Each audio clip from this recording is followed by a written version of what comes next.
नमस्कार मित्रों, मैं राजीव रंजन प्रसाद। लक्ष्मण को शक्ति लगने की कहानी रोचक है, तथापि इसे श्रीमद् वाल्मीकि रामायण तथा श्री रामचरितमानस में अलग अलग तरह से व्याख्यायित किया गया है। कम लोग जानते होंगे कि रामचरितमानस से उलट महर्षि वाल्मीकि के विवरणों के अनुरूप हनुमान 2 बार औषधि की तलाश में भेजे जाते हैं। अंतर घटनाक्रम में भी है, इतना ही नहीं, चिकित्सक को लेकर भी बहुत ही रुचिकर भिन्नता दोनों ही महाग्रंथों में देखी गई है।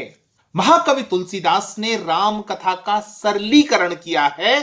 संभव है कतिपय प्रसंगों को श्रृंखलाबद्ध करने के उनके प्रयासों से कथाक्रम में भिन्नता दिखाई पड़ती है। इस अंतर का अध्ययन करें तो ऐसी जानकारियां निकल कर आती हैं जिनसे कम लोग ही अवगत हैं। सबसे महत्वपूर्ण यह कि हनुमान को संजीवनी बूटी की अवस्थिति और जानकारी सुषेण ने नहीं अपितु जामवंत ने प्रदान की थी। क्या जामवंत सुग्रीव की सेना में सलाहकार के अतिरिक्त वैद्य की भूमिका भी निर्वहित कर रहे थे? इस प्रश्न का उत्तर जानने के लिए पहले रामचरितमानस से संदर्भ लेते हैं। मेघनाद ने लक्ष्मण पर शक्ति का प्रयोग कर दिया है। उनके प्राण बचाने के लिए विभीषण नहीं बल्कि जामवंत जानकारी प्रदान करते हैं कि लंका में एक योग्य वैद्य है जो उपचार कर सकता है। जामवंत कह वैद सुषेणा, लंका रहई को पठि लेना।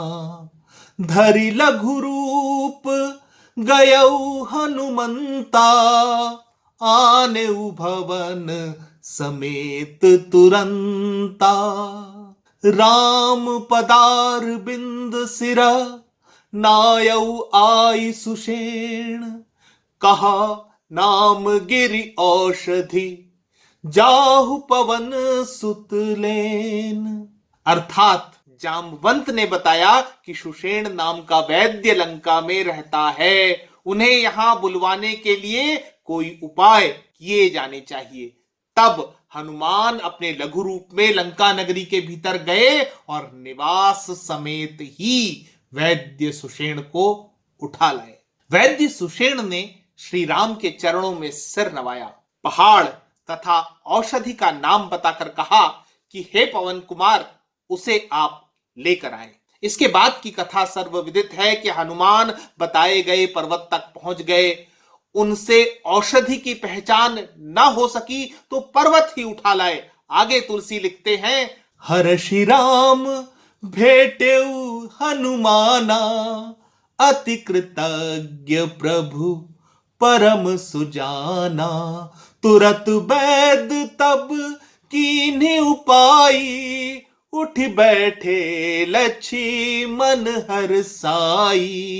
हृदय लाई प्रभु भेटे भ्राता, हर्षे सकल भालु कपि ब्राता। कपि पुनि वैद तहां पहुंचावा, जहि विधि तब ही ताहि लैयावा। अर्थात हनुमान के महान कृत्य से उपकृत श्री रामचंद्र अत्यंत प्रसन्न होकर हनुमान से मिले। अब वैद्य ने तुरंत ही व्याधि का उपाय किया, जिससे लक्ष्मण स्वस्थ होकर प्रसन्न चित्त उठ बैठे। छोटे भाई को हृदय से लगाकर श्री राम सहित सेना हर्षित हो गई। अब हनुमान ने वैद्य सुषेण को निवास सहित वहां पहुंचा दिया जहां से उन्हें लेकर आए थे। अब इस प्रसंग को वाल्मीकि रामायण की दृष्टि से जानते हैं। उल्लेख है कि इंद्रजीत ने दिव्यास्त्र के प्रयोग से राम और लक्ष्मण दोनों को मूर्छित कर दिया। इस घटना के कारण सेना में अराजकता का वातावरण निर्मित हो गया, जिसे विभीषण और सुग्रीव ने मिलकर संभाला। इस परिस्थिति में राम और लक्ष्मण के उपचार का दायित्व जामवंत ने संभाला। मूर्छितों के निरीक्षण उपरांत उन्होंने हनुमान को बुलाकर कहा, ततो अब्रवीन महातेजा हनुमंतम स जाम्बवान, आगच्छ हर्षार्दूल वानराम स्त्रातु महर्षि। अर्थात हे वानरों में सिंह सदृश हनुमान, यह समय श्री राम लक्ष्मण सहित संपूर्ण सेना के अस्तित्व की रक्षा का है। सर्वप्रथम तो तुम राम और लक्ष्मण के शरीर में धसे वाणों को निकालकर उनको स्वस्थ करने का उपाय करो।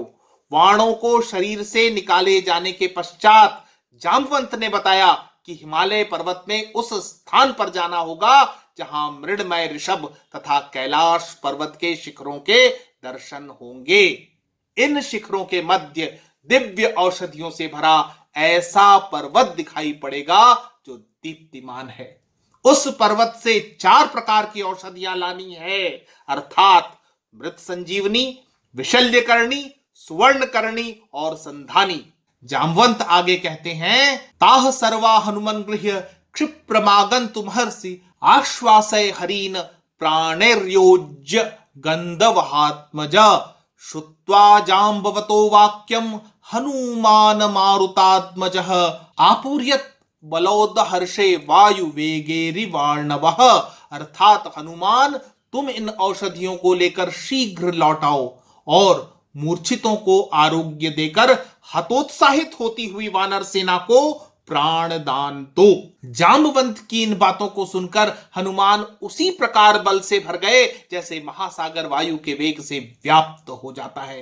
हनुमान सैकड़ों योजन लांग कर उस स्थान पर पहुंचे जहां दिव्य औषधियों को धारण करने वाला पर्वत था। सुषेण का यहां कोई उल्लेख नहीं, परंतु वाल्मीकि रामायण में लक्ष्मण को एक बार पुनः शक्ति लगने का वृतांत है। इस बार उन्हें शक्ति मेघनाद से नहीं अपितु उसके वध के पश्चात कुपित रावण के वार से तब लगती है जब वे विभीषण पर साधे गए अस्त्र की काट कर देते हैं। क्रोध में आकर रावण कहता है, मोक्षितस्ते बलश्वलाघिन यस्मादेवं विभीषणः विमुच्य राक्षसं शक्ति स्वत्ययीर्यं विनिपात्यते। अर्थात अपने बल पर घमंड करने वाले लक्ष्मण, तुमने ऐसा प्रयास करके विभीषण को तो बचा लिया है, परंतु अब मैं तुम पर शक्ति का प्रहार करता हूं। रावण ने शक्ति से शक्तिशाली प्रहार किया। लक्ष्मण मूर्छित हुए। इस बार जाम्बवंत उपचार के लिए नहीं आए, अपितु सुषेण को बुलाया गया। वैद्य सुषेण ने परीक्षण किया। तत्पश्चात श्री राम से कहा कि लक्ष्मण का हृदय कंपित हो रहा है, श्वास चल रही है, यद्यपि शरीर शिथिल हो गया है। ऐसी स्थिति में जीवन रक्षा संभव है। अब सुषेण ने हनुमान को बुलाकर कहा कि सौम्य शीघ्रमितो गत्वा पर्वतम ही महोदयम पूर्वम तु कथितो यो असो वीर जाम्बवताम तव। अर्थात हे हनुमान, तुम शीघ्र यहां से महोदय पर्वत पर जाओ जिसका पता तुम्हें जाम्बवंत पहले ही बता चुके हैं। इस श्लोक में ध्यान दें कि सुषेण जाम्बवंत का किसी वैद्य की तरह उल्लेख कर रहे हैं।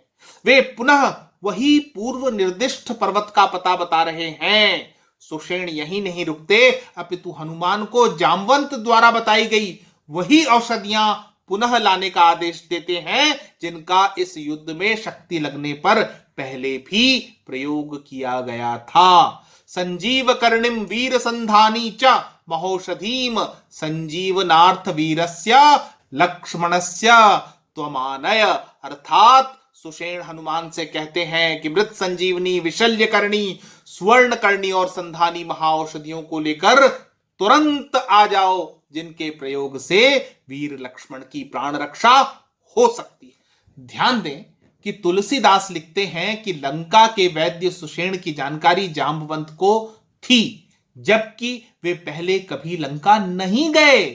वाल्मीकि लिखते हैं कि सुषेण वही स्थान और उन्हीं औषधियों को लाने का निर्देश हनुमान को देते हैं जिनके विषय में पहले ही जाम्बवंत बता चुके हैं। क्या इससे हम कोई निष्कर्ष निकाल सकते हैं? क्या यह औषधि अध्ययन की किसी परंपरा से जुड़ती हुई कड़ियां हैं?